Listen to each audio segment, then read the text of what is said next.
สบายดีท่านผู้ชมที่เคารพทุกท่านสำหรับมื้อนี้ข้าพเจ้าจะเล่าเกี่ยวกับความเคลื่อนไหวของรัสเซียให้บรรดาท่านผู้ชมได้รับชมรับฟังนำกัน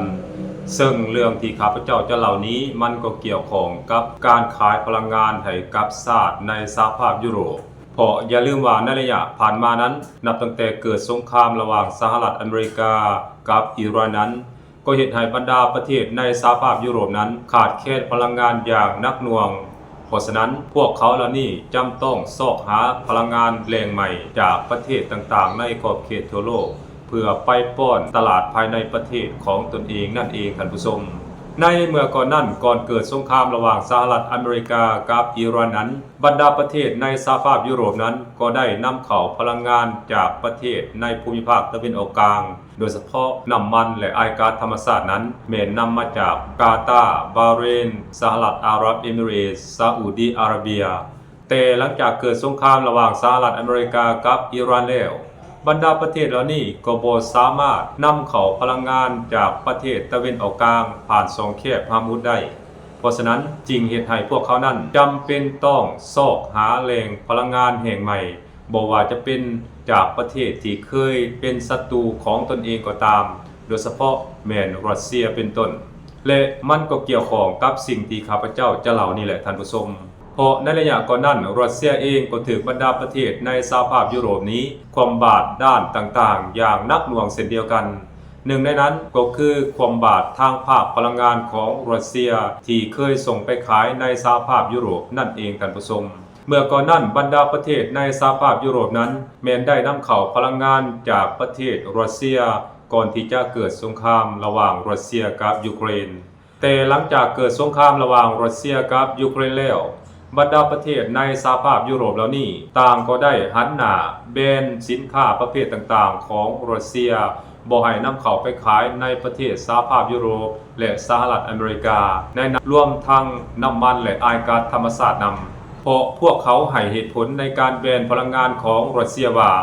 รัสเซียนำเอาเงินที่ได้จากการขายพลังงานนี้ไปเหตุสงครามหุกหานประเทศยูเครนนั่นเองท่านผู้ชม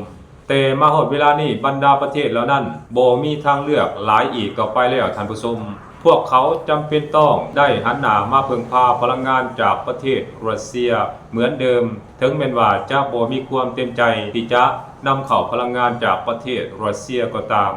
พวกเขาได้ลดผ่อนมาตรการความบาดและต้องการเจรจานำเข้าพลังงานน้ำมันและไอก๊าซธรรมชาติจากประเทศรัสเซียทั้งนี้ก็เพื่อทดแทนพลังงานที่ขาดหายไปจากภูมิภาคตะวันออกกลางนั่นเองท่านผู้ชม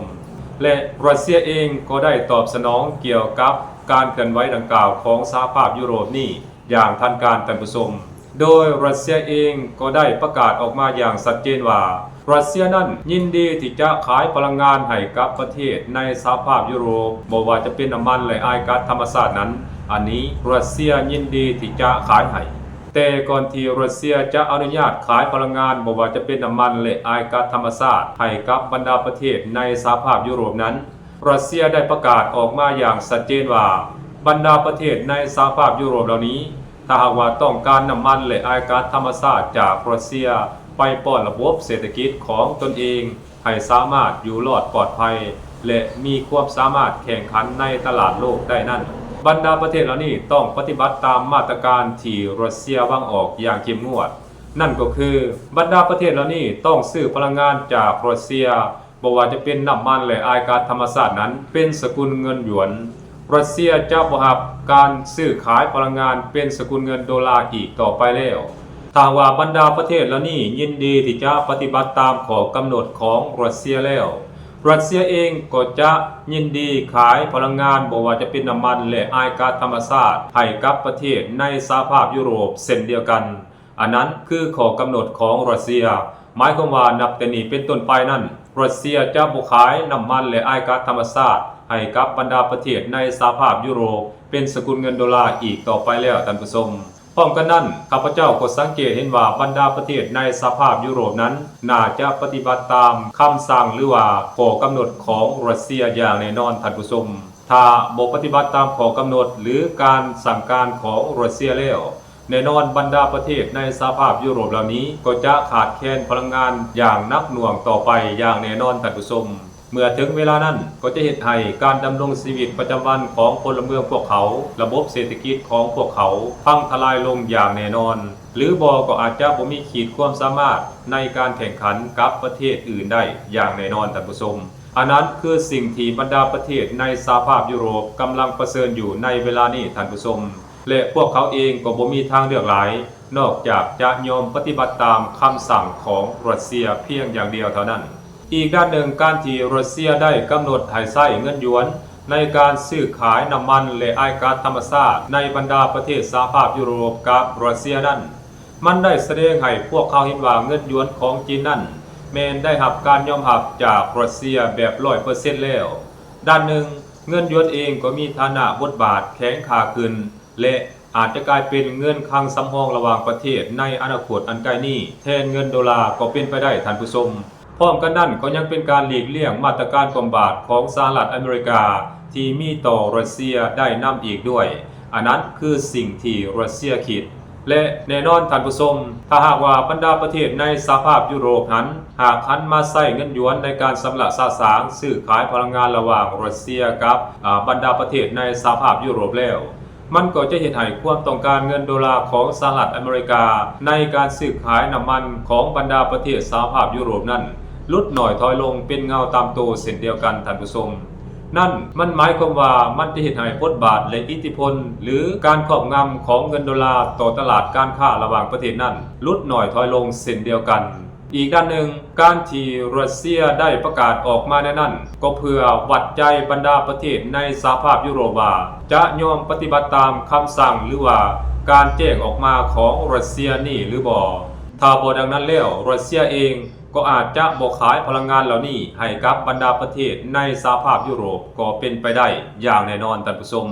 อันนั้นคือสิ่งที่รัสเซียได้ประกาศเซอร์ไพรส์ต่อบรรดาประเทศในสหภาพยุโรปที่ต้องการนำเข้าพลังงานจากประเทศรัสเซียนั่นเองท่านผู้ชมและเฮาก็ต้องลองมาติดตามนำกันต่อไปว่าบรรดาประเทศในสหภาพยุโรปนั้นจะยอมปฏิบัติตามคำสั่งหรือว่าการแจ้งการออกมาของประเทศรัสเซียหรือบ่และข้าพเจ้าเองก็เชื่อในว่ามาตรการที่รัสเซียได้ประกาศออกมานั้นมันเป็นสัญญาณเตือนไปยังบรรดาประเทศในสหภาพยุโรปว่าพวกเขาต้องเลือกระหว่างความอยู่รอดต่อระบบเศรษฐกิจและพลเมืองของพวกเขาหรือพวกเขาจะยินยอมปฏิบัติตาม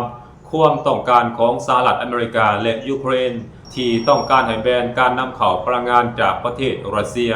ถึงแม้ว่าเศรษฐกิจภายในประเทศของตนเองนั้นจะพังทลายเสียหายอย่างหนักหน่วงปานใดก็ตามอันนั้นพวกเขาต้องเลือกถ้าบ่เลือกพวกเขาก็บ่รอดอย่างแน่นอนท่านผู้ชมอีกด้านหนึ่งบรรดาประเทศใหญ่ๆในสหภาพยุโรปนั้นโดยเฉพาะแมนเยอรมันนั้นมาฮอดเวลานี้ก็ได้ออกมาประกาศว่าพวกเขานั้นจะฟื้นฟูท่อส่งก๊าซและก็น้ำมันจากประเทศรัสเซียไปยังเยอรมันโดยเฉพาะแมนท่อส่งก๊าซ Nord Stream เป็นต้นพวกเขาจะเริ่มซ่อมแซมและนำเข้าพลังงานจากประเทศรัสเซียคืนใหม่ทั้งนี้ก็เพื่อไปป้อนต่อบรรดาโรงงานต่อระบบเศรษฐกิจของพวกเขานั้นให้สามารถเดินได้คือดังก่อนเกิดสงครามความขัดแย้งระหว่างรัสเซียกับยูเครนนั่นเองท่านผู้ชมเพราะอย่าลืมว่าเยอรมันนั้นเป็นประเทศในสหภาพยุโรปหรือว่าเป็นประเทศสมาชิกของสหภาพยุโรปที่มีเศรษฐกิจขนาดใหญ่เป็นอันดับหนึ่งของบรรดาประเทศสหภาพยุโรปแต่ว่ามาฮอดเวลานี้เยอรมันนั้นประสบพบพ่อกับวิกฤตการณ์ทางด้านพลังงานโดยเฉพาะแม้นราคาพลังงานที่นำเข้าจากตะวันออกกลางและจากสหรัฐอเมริกานั้นมีราคาสูงขึ้นกว่านำเข้าจากประเทศรัสเซียเพราะฉะนั้นเรื่องดังกล่าวนี้มันจึงส่งผลกระทบต่อระบบเศรษฐกิจของเยอรมนีอย่างหลีกเลี่ยงบ่ได้เฮ็ดให้เศรษฐกิจของเยอรมนีในเวลานี้ต่างก็ถดถอยบ่ต่างหยังกับประเทศอื่นๆในสหภาพยุโรปนั่นเองท่านผู้ชมเวลานี้พวกเขาบ่แม่นประเทศที่มีเศรษฐกิจขนาดใหญ่อันดับหนึ่งของยุโรปอีกต่อไปแล้วท่านผู้ชมทั้งนี้ทั้งนั้นก็เนื่องจากว่าพวกเขานั้นปฏิเสธพลังงานราคาถูกจากประเทศรัสเซียและยอมปฏิบัติตามคำสั่งหรือว่าคำบงการของสหรัฐอเมริกานั่นเองท่านผู้ชมอันนั้นคือเรื่องราวต่างๆที่ข้าพเจ้าได้นำมาเว้ามาเล่าให้บรรดาท่านผู้ชมได้รับชมรับฟังนำกันเกี่ยวกับปัญหาพลังงานที่บรรดาประเทศในสหภาพยุโรปกำลังประสบพบพ่อในเวลานี้และเรื่องที่รัสเซียนั้นกำหนดมาตรการต่างๆให้บรรดาประเทศในสหภาพยุโรปปฏิบัติตามและข้าพเจ้าก็เชื่อในว่าบรรดาประเทศในสหภาพยุโรปนั้นบ่มีทางเลือกหลาย จำต้องปฏิบัติตามรัสเซียอย่างแน่นอนท่านผู้ชมเขาต้องรอถาติดตามรับชมรับฟังนำกันต่อไปว่าเขาจะปฏิบัติตามที่ข้าพเจ้าได้กล่าวไว้นี่หรือบ่ท่านผู้ชมสบายดี